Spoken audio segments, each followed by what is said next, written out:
আসসালামু আলাইকুম। আমি Raunak Jahan, intern doctor, Zhengzhou first affiliated hospital, Zhengzhou, China. আমি আজকে আপনাদের সাথে নতুন কিছু বিষয় নিয়ে আলোচনা করব। আমার প্রতিদিনের আলোচনায় বিভিন্ন ধরনের রোগ এবং সেই রোগে কি করণীয় সে বিষয়ে আলোচনা থাকে। তো আজকের আলোচনার বিষয় কি, আসুন জেনে নিই। আমরা প্রতিদিন কিছু না কিছু হেলদি ফুড খেয়ে থাকি, কিন্তু আমাদের ভুল প্রক্রিয়ায় খাওয়ার কারণে আমরা কিন্তু হেলথ বেনিফিট পাই না বা পাচ্ছি না। তো আসুন আজকের আলোচনার মাধ্যমে আমি আপনাদেরকে বুঝিয়ে বলি যে কোন খাবারটা কিভাবে খেলে আপনি সম্পূর্ণ হেলথ বেনিফিটটা পাবেন। তো আমরা সবাই তো পেয়ারার যে স্বাস্থ্য গুণাগুণ বলেন বা প্রোটিনের চাহিদা বলেন সেই সম্পর্কে তো আমরা সকলেই অবগত আছি। তো প্রতি 100 গ্রাম পেয়ারার মধ্যে প্রায় 2.6 গ্রাম প্রোটিন থাকে এবং এই প্রোটিনের পুরো যে অংশটা সেটা কিন্তু পেয়ারার বীজেই থাকে।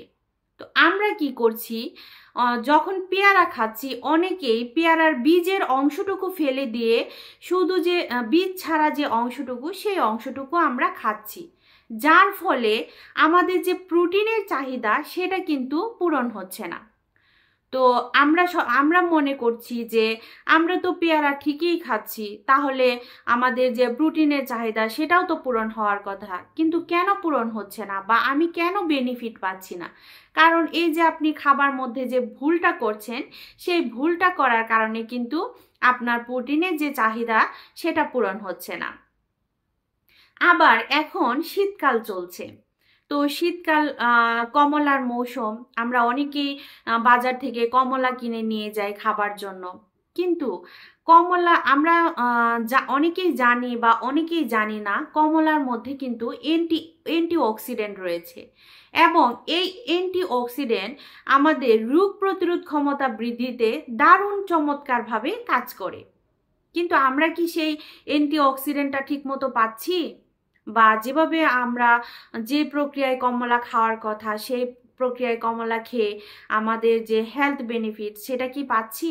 তো আসুন জেনে নিই। আমরা কমলা খাওয়ার সময় কমলার খোসা ছাড়িয়ে কমলা খাই, তাই তো? কিন্তু খোসা ছাড়ানোর পরে কমলার কুয়ার উপরে সাদা সাদা আঁশযুক্ত কিছু অংশ থাকে। এই সাদা সাদা আঁশযুক্ত অংশটাই হচ্ছে অ্যান্টিঅক্সিডেন্ট। তো আমরা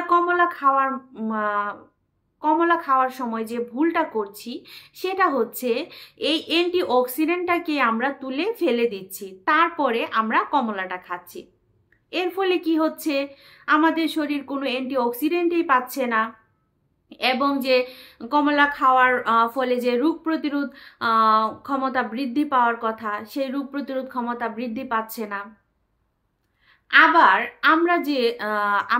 আমরা যে ভুলগুলো করে থাকি সেগুলো হচ্ছে, আমরা ফলমূল খাওয়ার ক্ষেত্রে ফলমূল অনেক সময় চিবিয়ে না খেয়ে সেটাকে জুস আকারে পান করে থাকি।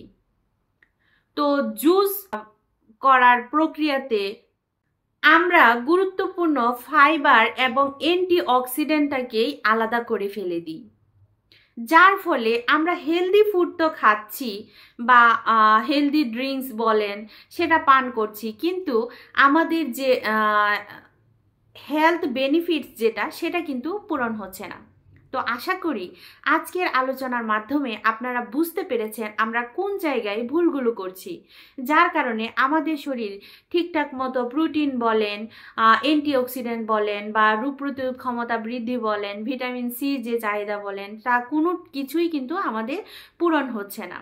তো আশা করি আজকের আলোচনার মাধ্যমে এই বিষয়গুলো আপনারা স্পষ্ট বুঝতে পেরেছেন। তো এরকম নতুন নতুন আলোচনায় আমার সাথে থাকতে হলে আমার চ্যানেলকে সাবস্ক্রাইব করুন, আমার পাশেই থাকুন। সুস্থ থাকুন, ভালো থাকুন। ধন্যবাদ।